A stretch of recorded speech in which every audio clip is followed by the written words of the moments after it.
Movie start होती है और फर्स्ट स्टोरी में हम एक लड़के को देखते हैं जो कि लैब में काम करता है। यहीं पर इसके साथ काम करने वाले कुछ वर्कर्स फॉरेन ट्रिप का प्लान कर रहे होते हैं। तभी ये सुनकर कहता है कि वो भी इन लोगों के साथ जाएगा, लेकिन वो उसको ले जाने से अपने साथ मना कर देते हैं और कहते हैं कि तुम्हारे पेरेंट्स फॉरेन जाने से पहले हमें एक पेपर दे गए थे जिसे हम देना तुम्हें भूल गए थे। और अब उस पेपर में उस लड़के की माँ ने उसको घर के काम करने की लिस्ट बताई थी कि उसने उनकी गैर मौजूदगी में क्या क्या काम करना है, जिसमें सबसे पहले उसे गीले और सूखे कूड़े को अलग करने के लिए कहा था। और अब जब वो घर जाता है तो सारा घर बिखरा हुआ था। तभी वो वहाँ पर चीजों को अलग करने लगता है और गंदी चीजों को बाहर डस्टबिन में डाल कर आता है। अब वो कूड़ा डालकर घर वापस आता है और अपने फोन को देखता है। उसके फोन में उसके फ्रेंड ने एक वॉइस मेल को छोड़ा था, उसमें वो उसे डिनर के लिए इनवाइट करती है। ये सुनकर वो डाइनिंग पर रखे बर्तन खोलकर देखता है, उनमें से खराब खाने की बहुत गंदी स्मेल आती है।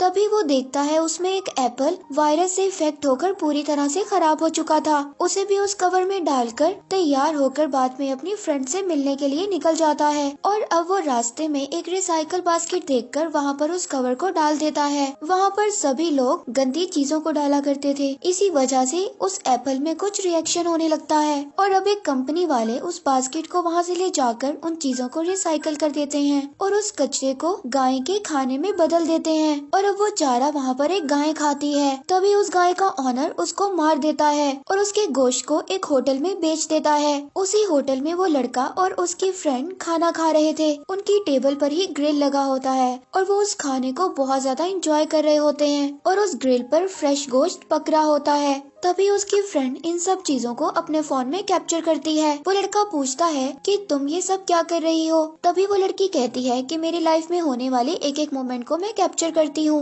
और यही मेरी हॉबी है। और जब ये खाना खा रहे होते हैं तभी वहाँ पर एक सर्वेंट आकर उनको गाय का लीवर पेश करता है। यही इस होटल की स्पेशलिटी है। ये कहकर वो लड़का उस लीवर को खा जाता है। तभी उसके मुंह में कुछ अटक जाता है। निकालने पर पता चलता है कि ये एक एप्पल का छिलका था। और अब वो ये सोचता है कि ये कैसे गाय के लिवर में आ गया और फिर से वो खाना खाना स्टार्ट कर देता है। और फिर वो एक पार्क में बैठकर बातें करते हैं। तभी वो लड़का अपनी फ्रेंड से पूछता है कि तुम मुझे क्यों पसंद करती हो। और उसकी फ्रेंड उसको जवाब देती है कि तुम बहुत मासूम हो, इसीलिए मैं तुम्हें पसंद करती हूँ। तभी उस लड़के की शक्ल में कुछ बदलाव नजर आता है और लड़की उससे पूछती है कि ये तुम्हें क्या हुआ है। तभी दो लोग पार्क में खड़े उनकी तरफ बॉल को फेंकते हैं। तभी वो लड़का गुस्से में खड़ा होता है, लेकिन उसकी फ्रेंड उसको रोक लेती है कि हमें इन लोगों के पास नहीं जाना चाहिए और कहती है कि हम यहाँ से चलते हैं। लेकिन वो लड़का अपनी फ्रेंड की बात को नहीं मानता और उन दोनों लड़कों के साथ झगड़ने के लिए चला जाता है। और अब वो दोनों लड़के उसको बहुत जोर से मारते हैं, उसको गले से उठाकर नीचे फेंक देते हैं। वहीं पर उस लड़के को वॉमिट होती है और गाय का लीवर उसके मुंह से बाहर आ जाता है। तभी उसकी फ्रेंड उसको बचाने के लिए किसी को कॉल करती है और मदद मांगती है। अब उस लड़के की बॉडी में कुछ अजीब सी चेंजिंग हो रही थी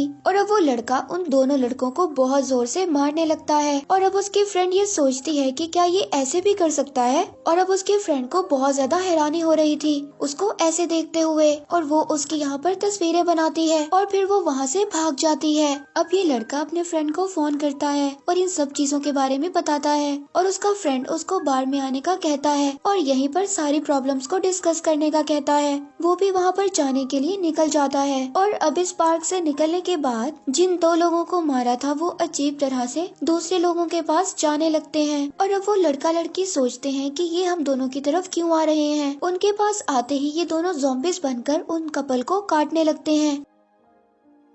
और दूसरी तरफ उस लड़के की फ्रेंड बस में ट्रैवल कर रही थी और उसको भी वॉमिट स्टार्ट होती है। और उसके बाद वो सभी लोग जिन्होंने उस रेस्टोरेंट का खाना खाया था उन सबको वॉमिट हो रही थी और अच्छे भले लोग एक दूसरे से बात करते हुए लड़ने लगते हैं। यहाँ पर वो लड़का आराम से चलते हुए बार के अंदर आ जाता है। यहाँ पर बहुत सारे लोग मस्ती में डांस कर रहे होते हैं और अब वो अपने फ्रेंड को सारी स्टोरी सुनाता है कि वो इस बारे में नहीं जानता कि उसको क्या हुआ है। उसके फ्रेंड ने शायद वाइन को इतनी ज्यादा ज्यादा पीली थी कि उसे उसकी बातें समझ नहीं आ रही थी। तभी वो उसको इग्नोर करता हुआ डांस करने के लिए ले जाता है। दूसरी तरफ उसकी फ्रेंड के चेहरे पर भी अजीब से निशान आने लगे थे। वो अब लड़के को कॉल करती है, लेकिन ज्यादा आवाज की वजह से वो उसकी कॉल को नहीं सुन पाता। लेकिन उससे यहाँ पर भी नहीं रह जाता। वो घर जाने की सोचता है। वो वहाँ पर परेशान होकर एक आदमी को बहुत जोर से मारने लगता है और उसे 2-3 लोग उठाकर वहाँ से बाहर फेंक देते हैं। और यहाँ पर जिसने उस रेस्टोरेंट का खाना खाया था वो सभी लोग ज़ॉम्बीज़ में बदल रहे थे। और वो लड़का भी बगैर इधर उधर देख के चलता जाता है। उसका फोन भी गिर जाता है, लेकिन वो इसको भी नोट नहीं करता और चलता जाता है। और तभी ये न्यूज टीवी में भी आ जाती है और टीवी में ब्रेकिंग न्यूज थी कि क्यों सब लोग एक ही रात में ज़ॉम्बीज़ में बदलते जा रहे हैं। और वो लड़का अब अपने घर आ जाता है और टीवी में न्यूज को सुनता है कि इस वायरस के बारे में अभी भी किसी को कुछ नहीं पता।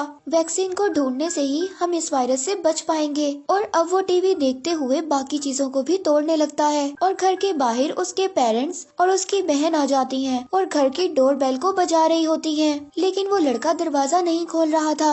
अब उनको कुछ समझ नहीं आता। वो अपने पास रखी हुई की से डोर को खोल लेते हैं और अंदर आते हैं। अंदर घर सारा अंधेरे में था। चीजें यहाँ वहाँ बिखरी होती हैं। और अब ये सभी चीजें देखकर उसकी माँ चिल्लाती है कि मैंने तुम्हें सब कुछ एक पेपर पर लिख कर दिया था, फिर भी तुमने इस घर को कूड़ेदान में बदल दिया। और अब वो लड़का आहिस्ता से चलकर इनकी तरफ आता है। तभी ये तीनों सोचते हैं कि इसको क्या हुआ है, तो वो उनकी तरफ आकर अपने फादर को ही बाइट कर लेता है और फिर अपनी छोटी बहन को भी मार देता है। और ये सब देखकर उसकी माँ अपने आप को रेस्ट रूम में बंद कर लेती है। वो तेजी से दरवाजे को मारता है, लेकिन उसकी माँ दरवाजे को पकड़कर बैठी होती है। तभी वो बाहर के दरवाजे को खुला देखकर उसकी तरफ चला जाता है। और अब उस सिटी में सब लोग वायरस का शिकार हो गए थे और बाकी जो लोग बचे होते हैं वो एक बिल्डिंग पर चढ़कर अपने आप को गवर्नमेंट से बचाने की अपील करते हैं। और बाकी लोग सोचते हैं कि यही सही टाइम है और वो यहाँ वहाँ से चीजें उठा रहे होते हैं। गवर्नमेंट सब कुछ ट्राई करती है,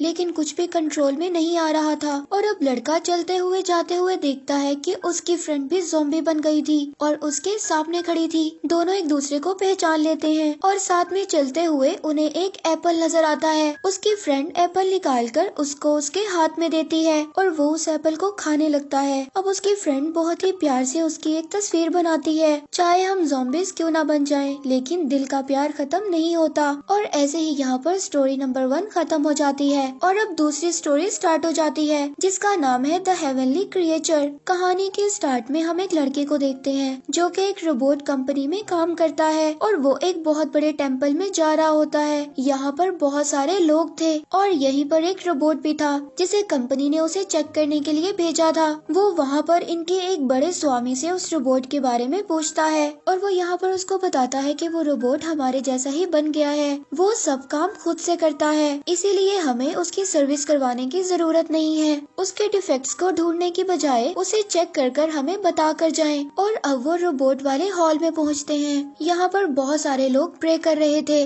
तभी एक छोटा बच्चा एक आदमी के सामने जाकर झुक जाता है और उनके पास बैठे रोबोट के सामने भी झुक जाता है। और अब ये लड़का सब कुछ बहुत ज्यादा हैरानी से देख रहा था। थोड़ी देर बाद वो लड़का रोबोट के पास आकर बैठता है और वो अपने साथ लाए हुए इक्विपमेंट्स निकाल कर रेडी होता है। और वहाँ पर बाकी सब लोग उसकी चेकिंग को बहुत ही हैरानी से देख रहे थे।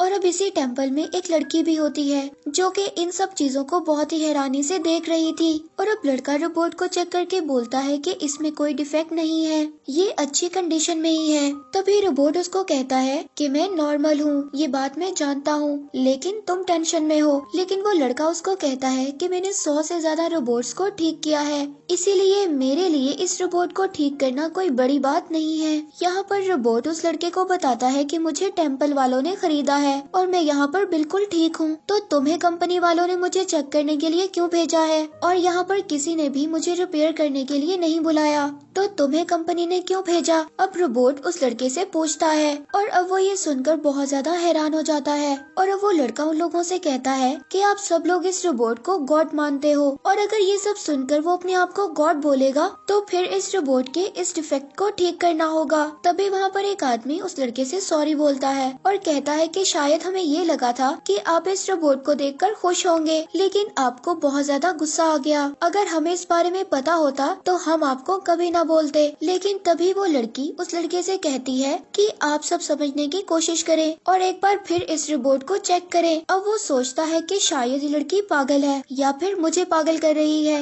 ये सोचकर मैं बताऊंगा, ये कहकर वहाँ से चला जाता है। अगले दिन जब वो अपने घर में सो रहा था तो कोई उसके घर का दरवाजा नॉक करता है और जब वो अपने डोर के होल में से देखता है तो वहाँ पर एक लड़की खड़ी थी और उसके पास एक कार्टून बॉक्स था। अब लड़की उससे पूछती है कि तुम रोबोट्स को रिपेयर करते हो और कहती है कि मेरे पपी को कुछ प्रॉब्लम है, इसको ठीक कर दो। लेकिन ये लड़का कहता है कि ऐसे टॉय रोबोट्स को रिपेयर करने वाले और भी बहुत से हैं, मैं स्पेशल किस्म के रोबोट्स को रिपेयर करता हूँ। और वो इस लड़के से कहती है कि अब रात हो गई है और कोई भी शॉप नहीं खुली, मैं इस पपी के बगैर इतनी देर नहीं रह सकती, इसीलिए इसको फौरन ठीक कर दो। ये कहकर वो रोने लगती है। ये देखकर वो लड़का पपी को अंदर ले जाकर उसमें एक चिप को डालकर बाहर लाता है और अब वो लड़की बैठी हुई स्मोकिंग कर रही थी और अब वो उसको कहता है कि मैंने इसमें एक चिप को फिक्स कर दिया है और सुबह तुम किसी अच्छी शॉप वाले को इसको दिखा देना। और फिर वो लड़की उस पपी को लेकर बहुत ही लापरवाही से वहाँ से चली जाती है। अब वो लड़का उस लड़की को अपनी विंडो से देख रहा था। वो लड़की उस पपी को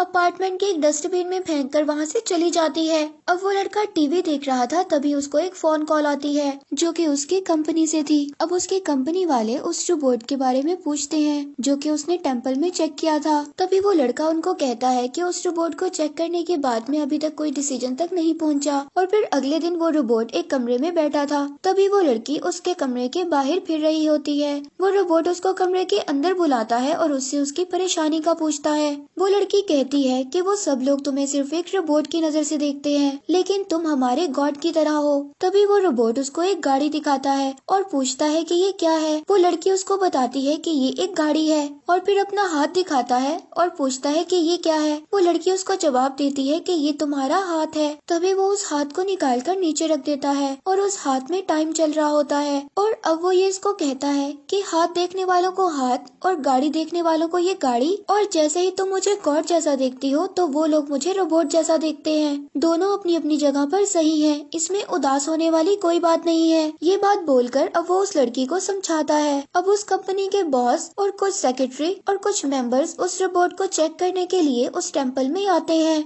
लेकिन इस चीज में किसी को भी कोई दिलचस्पी नहीं थी। अब वो उस कंपनी का ऑनर उन सबको कहता है कि हम अपने काम करने की बजाय अपने से ज्यादा रोबोट्स पर ट्रस्ट करते हैं, इसीलिए रोबोट्स को लोग गलत कामों के लिए इस्तेमाल करते हैं। अब ये रोबोट बहुत ही ज्यादा पुराना मॉडल है, इसीलिए इंसानों के साथ रहकर इंसानों की तरह सोचता है और ये रोबोट इंसानों पर ही हावी होता जा रहा है, इसीलिए हम इन पुराने मॉडल रोबोट्स को डिसमेंटल कर रहे हैं।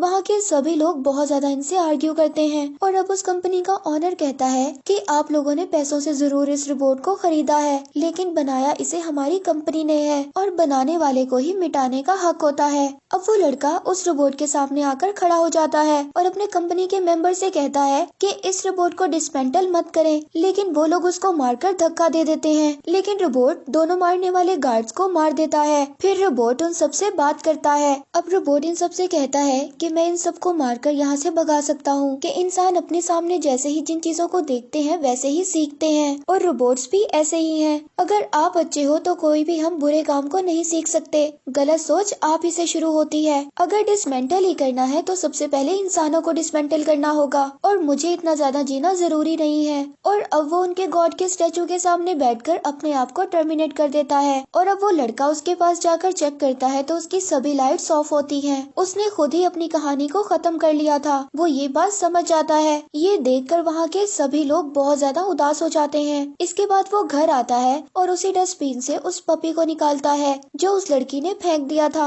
अब उसके हाथ में लगे एक बड़े चिप को कट करके और वो उस पपी में लगा देता है और शायद ये भी रोबोट ही था, इंसानों की तरह लेटेस्ट दिखने वाला नया रोबोट। और उसने अब उस रोबोट से एक बात सीखी थी कि वो भी ऐसे ही लोगों की जान बचाएगा। और यहाँ पर थर्ड स्टोरी स्टार्ट होती है जिसका नाम है हैप्पी बर्थडे। इस कहानी में एक छोटी बच्ची को दिखाया गया है जो कि कुछ कंप्यूटर में ढूंढ रही होती है। तभी उसके फादर 8 बॉल पूल गेम में 8 नंबर की बॉल को ढूंढते हुए उसके पास आते हैं। उनकी आवाज सुनकर वो उस टूटी हुई बॉल को बाहर फेंक देती है और अब वो अपने फादर के ढूंढने से पहले कंप्यूटर पर ऑर्डर कर उस बॉल को मंगवाना चाहती थी। इसके बाद वो 8 नंबर की बॉल उस होल में जाकर गिर जाती है और वहाँ पर कुछ ब्लैक कलर का कनेक्ट होता है। इसके बाद न्यूज में में दिखाया जाता है कि एक पोल्का प्लेनेट से टकराने वाला है, जिसके बाद ये दुनिया तबाह हो जाएगी, जिसकी वजह से ये लोग सिर्फ 12 घंटे तक ही जिंदा रह सकते हैं। उस बच्चे के मॉम, डैड और मामा कुछ सामान लेकर एक सुरंग में छुप जाते हैं और उसमें टीवी कनेक्शन लगाकर न्यूज को देखते रहते हैं। उस सुरंग में वो अपनी जरूरत के कुछ पौधे भी संभाल कर रखते हैं, जिनको वो दुनिया खत्म होने के बाद दोबारा से उगा सकें। उस जगह पर पावर कनेक्शन नहीं थी, इसलिए वो एक साइकिल चलाकर पावर कनेक्शन पैदा करते हैं और टीवी न्यूज पर टाइमर चल रहा था। अब ये देखकर वो छोटी बच्ची चैनल को बदल देती है। वो चैनल्स को बदलती रहती है और बोर हो रही थी। दूसरी तरफ उसके पेरेंट्स 8 बॉल पूल गेम को खेल रहे थे और अब वो छोटी बच्ची जोर जोर से रोने लगती है और वो तीनों उससे पूछते हैं कि क्या हुआ। वो बच्ची उन तीनों को बताती है जो टीवी में दिखाया जा रहा है वो 8 नंबर बॉल की तरह है और शायद जिसका उसने ऑर्डर प्लेस किया था। ये सुनकर सब उसको अजीब तरह से देखते हैं। इसके बाद वो जाकर अपने कंप्यूटर को चेक करती है और अब वो कहती है वो पोल्का जो प्लेनेट से टकराने वाला है उसको मैंने ही ऑर्डर किया था। लेकिन सभी कहते हैं कि तुम बहुत डरी हुई हो, इसलिए ऐसी बातें कर रही हो। हम चारों बहुत ही ज्यादा सेफ हैं, हमें कुछ भी नहीं होगा, तुम डरो मत। लेकिन वो कहती है कि आप लोग मेरी बात का यकीन करें, उस ऑर्डर को प्लेस मैंने ही किया था। अब वो बताती है कि 8 नंबर वाली बॉल मुझसे टूट गई थी और उस बॉल को मैंने फेंक दिया था, जिसके बाद मैंने ऑनलाइन उस ऑर्डर को प्लेस किया था और वो शायद कोई अजीब सी वेबसाइट थी, लेकिन उस पर 8 नंबर वाली बॉल आ रही थी और मैंने उस पर अपनी डेट ऑफ बर्थ को मेंशन कर कर उस ऑर्डर को प्लेस कर दिया था। वो शायद कोई एलियन की वेबसाइट है जो उस बॉल को अब भेज रहे हैं, लेकिन वो लोग उसकी बात का यकीन नहीं करते। इसके थोड़ी देर बाद वो दोबारा से टीवी देखते हैं जिसमें बताया जा रहा था कि दुनिया थोड़ी देर बाद खत्म हो जाएगी। अब वो बच्ची ये सब सुनकर बहुत रोती है और सोचती है कि शायद ये सब कुछ मेरी वजह से हो रहा है। उसको सब लोग चुप करवा रहे थे। फिर वो थोड़ी देर बाद बाहर जाकर बैठ जाती है और टाइम आहिस्ता आहिस्ता खत्म हो रहा था। तभी उसके मामा कंप्यूटर पर चेक करते हैं और उसके पेरेंट्स को बताते हैं कि वो सच बोल रही है। ऐसे ही शायद कोई एक वेबसाइट है जिसमें उसने ऑर्डर को प्लेस किया था। पहले ब्लैक बॉल इंटरनेट से कनेक्ट हुई थी और ऐसा शायद नासा ने कहा था और यही इन सब की वजह है। और अब वो बॉल प्लेनेट की तरफ आने वाली थी और वो बच्ची अंदर आकर फौरन कहती है कि अगर मैंने अपने ऑर्डर को कैंसिल कर दिया तो सभी लोगों की जान बच जाएगी। तभी करंट कट हो जाता है। उसके पेरेंट्स करंट के लिए साइकिल को दोबारा से चलाते हैं और जब कंप्यूटर ऑन होता है तो साथ ही वो उस वेबसाइट को ढूंढने लग जाते हैं और बॉल को दुनिया से टकराने में सिर्फ 7 मिनट बाकी थे। वो और उसके फादर उस वेबसाइट को बहुत मुश्किल से ढूंढते हैं और उसको वहाँ पर स्टॉप कर देते हैं। पोल का एक जगह पर आकर रुक जाता है। फिर यस या नो के बटन को क्लिक करना होता है, पर उसकी मॉम साइकिल चलाकर बहुत ज्यादा टायर्ड हो गई थी, इसलिए वो नीचे गिर जाती हैं, जिससे पावर कम होने लगती है और अब वो जल्दबाजी में एक गलत बटन को दबा देती है। 7 मिनट का काउंटडाउन कम होकर 2 मिनट का हो जाता है और अब कुछ नहीं हो सकता। सब उसको बर्थडे विश करते हैं और बॉल प्लेनेट से टकरा जाती है। इसके बाद हमें 10 साल बाद दिखाया जाता है। उस सुरंग में सभी सो रहे होते हैं और वहाँ पर जो पौधे थे वो बड़े हो जाते हैं और उन पर फल लग जाते हैं और वो छोटी बच्ची बड़ी हो जाती है और जब वो सोकर उठती है तो वहाँ पर अर्थक्वेक आता है। सब लोग डर जाते हैं और दरवाजा टूट जाता है। दरवाजा टूटने की वजह से यहाँ पर सूरज की किरणें नजर आने लगती हैं और अब वो आहिस्ता आहिस्ता स्टेप्स चढ़कर बाहर आती है। वहाँ पर उसको एक एलियन दिखाई देता है। उसके हाथ में उसकी डेट ऑफ बर्थ होती है जिसे वो टच करती है और वो वहीं पर गायब हो जाता है। ये एलियन शायद इसको बर्थडे विश करने आया था। इसके जाने के बाद वो ये नोटिस करती है कि 10 साल बाद उसने दुनिया को देखा है और इसके बाद सभी बाहर आ जाते हैं और 10 साल बाद चारों इस दुनिया में चल रहे होते हैं और हैप्पी बर्थडे बोलकर चाहे कुछ भी हो जाए हम एक दूसरे को छोड़कर नहीं जाएंगे। यहीं पर स्टोरी एंड हो जाती है।